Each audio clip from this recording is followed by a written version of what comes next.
Mitingog na si Coach at Tab Balduin.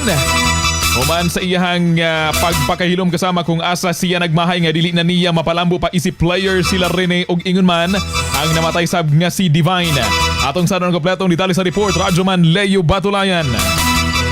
TXDC Radyoman Report. Yes, Radyoman Kirby, human gibuak ni Ateneo Blue Eagles head coach Tad Baldwin ang iyang kahilom sukad sa trahedya sa Aurora ni adtong Hunyo 8 adlong Lunes. Gipaambit niini nga nasayangan siya nga dili na niya mapalambo isip basketball player ang mipanaw nga student athletes nga sila Rene Baterbonia ug Divine Adili. Sa iyang online video, emosyonal niining giangkon ang iyang kapakyasan nga masiguro ang kaluwasan sa duha niya ka player.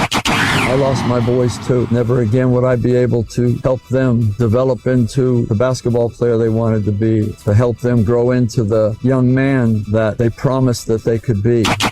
Nangayo sab siyag pasaylo sanglit nakasabot siya nga sila ang gisaligan sa mga ginikanan og kabanay ni Rene og Divine nga maoy maghatag sa kinahanglan niining kaayuhan.